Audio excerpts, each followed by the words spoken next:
que vocês estão? Tudo bem?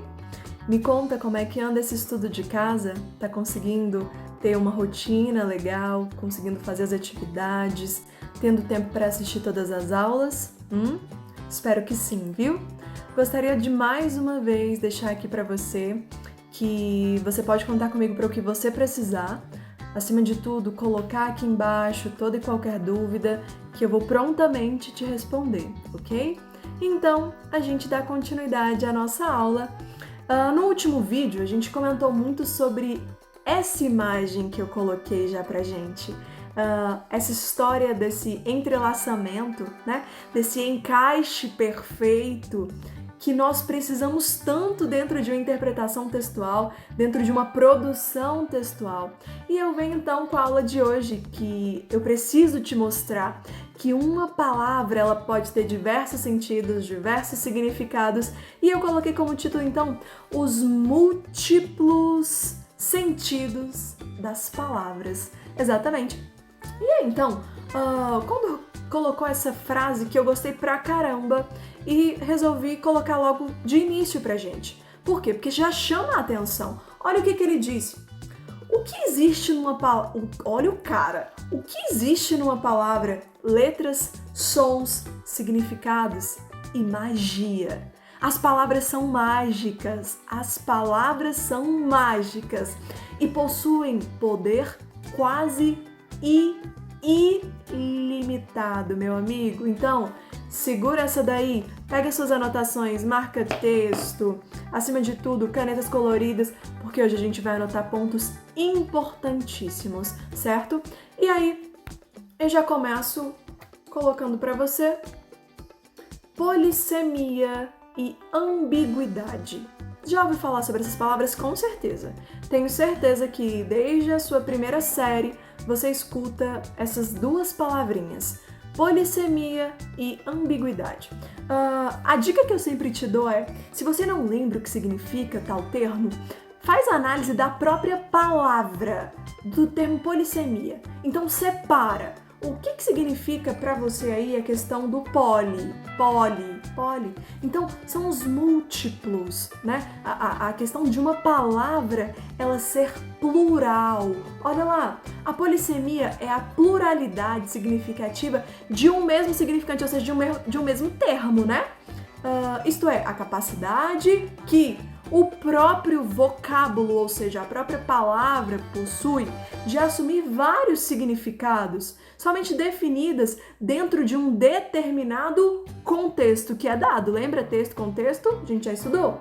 Por exemplo, no meio do caminho tinha uma pedra. Essa é uma frase clássica do Drummond, certo? E aí a gente pega para analisar a palavra pedra. Amigo, você tem lá o próprio fragmento mineral, ok? Ou você tem como um problema, um contratempo que aconteceu e eu utilizei o termo pedra, uma pedra no meio do caminho. Podemos levar uma única palavra para diversos ambientes. Olha isso, que poder incrível! E ali do lado eu coloquei para você assim, ó, ambiguidade. O que é ambiguidade? Ambiguidade você conhece há mais tempo, né? Aquelas duplicidade, né? Os dois sentidos diversos, né? Sentido ambíguo, resultante de uma frase mal construída. Como assim, Valéria? Eu coloquei pra você aí, ó.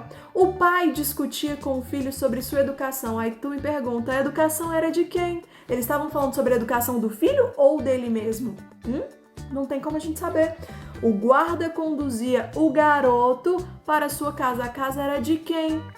Do guarda ou do garoto? Gente, entenda que a gente está falando dos diversos significados que são dados em uma única frase. Só que uma frase mal construída, olha a dica que eu estou te dando para sua vida, uma frase mal construída, mal elaborada, ela trabalha essa ambiguidade, ou seja, não pode acontecer numa produção, ok? Vamos passando. Olha só. Qualquer coisa, você vai pausando o vídeo, vai fazendo sua anotação no caderno de interpretação textual, vai colocando suas observações todas, atenção e tudo mais. Show, sem problemas. Faça de acordo com o seu tempo, ok? Aí, olha o próximo.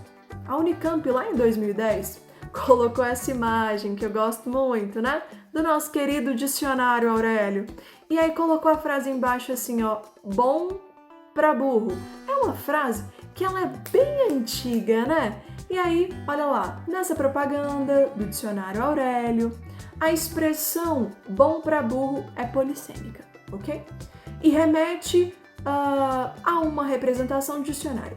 Explique o uso da expressão bom pra burro, né? Questão de produzir humor na própria propaganda.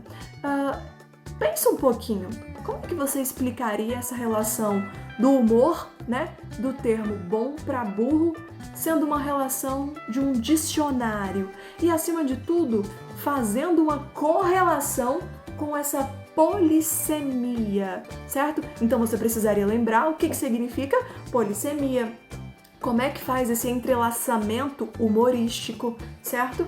Passando, olha lá, olha a tirinha lá. Ele roubou o dinheiro, mas foi visto na televisão. Ele roubou o dinheiro, mas foi visto na televisão. João, nesta frase, onde está o sujeito? E o menininho responde, continua em liberdade e faz parte do governo. Olha ali do lado. Você é do governo? Não. Então, tira a mão da minha poupança. Pessoal, eu tô te mostrando ter tirinhas que são usadas em diversas provas Brasil afora que utilizam exatamente polissemias, termos ambíguos, certo? Para trabalhar o quê? Com o sentido da palavra em si. Olha esse próximo. A Dona Aranha subiu pela parede, veio a chuva forte e a derrubou. Professora, com licença, preciso fazer uma pergunta. Quem a chuva forte derrubou? A Dona Aranha ou a parede? E a professora, olha a cara que fica. Vai saber responder, né? Olha o próximo. Paralelismo semântico. E aí você deve estar se perguntando um pouquinho, né? Valéria, o que significa o termo paralelismo? Paralelismo é algo que literalmente segue uma sequência. Acima de tudo, eu preciso muito que você relembre a última aula que a gente falou sobre a questão da própria coesão, coerência dentro de uma produção textual. Tudo bem? Quando a gente faz essa análise, a gente encontra então que o paralelismo semântico é uma sequência harmoniosa e simétrica entre as ideias do seu texto, ok? E aí, o que em várias provas de vestibular podem cobrar de vocês é o seguinte, a quebra desse paralelismo, a quebra, a ruptura do paralelismo semântico.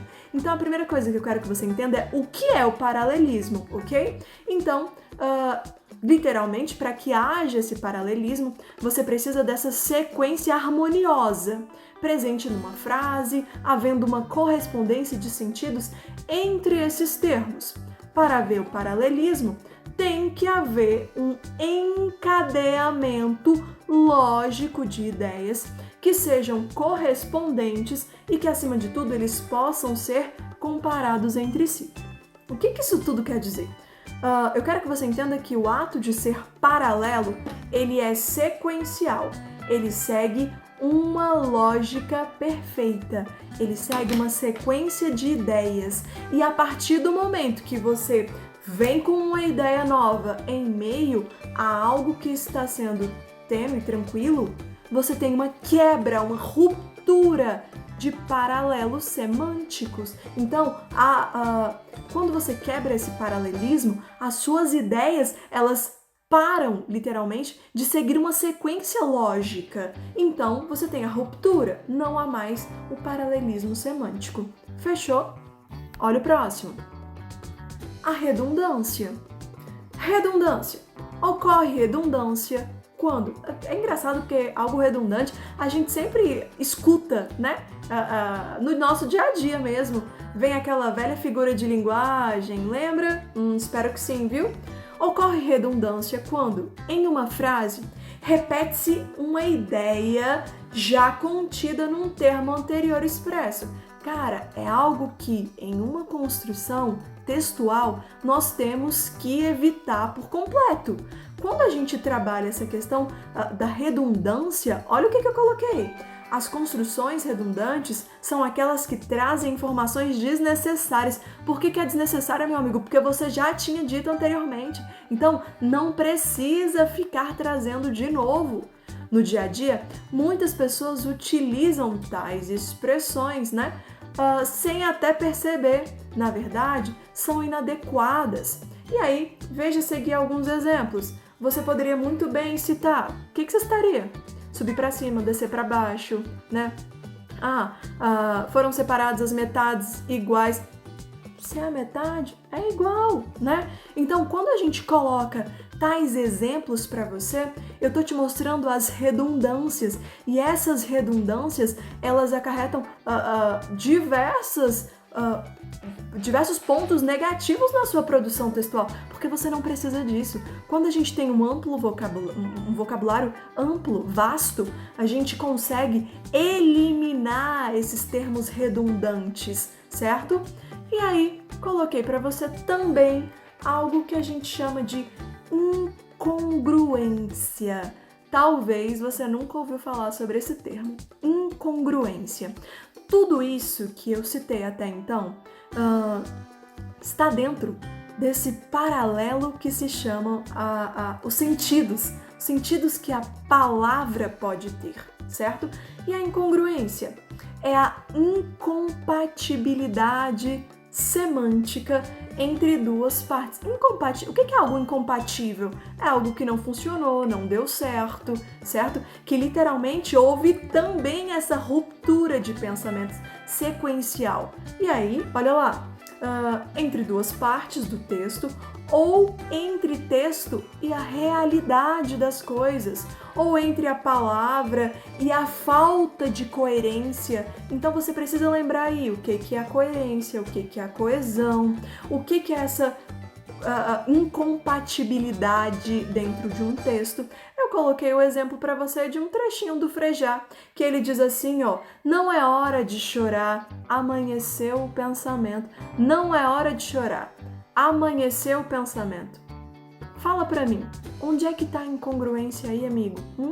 Exatamente. Quando a gente para analisar todos os termos, todas as situações, a gente começa a entender, então, que a falta de coerência aí trabalha-se com a questão da incongruência. Ou seja, não aconteceu uma relação harmônica entre as ideias expostas para você. Tranquilo? Meu povo, eu vou ficando por aqui.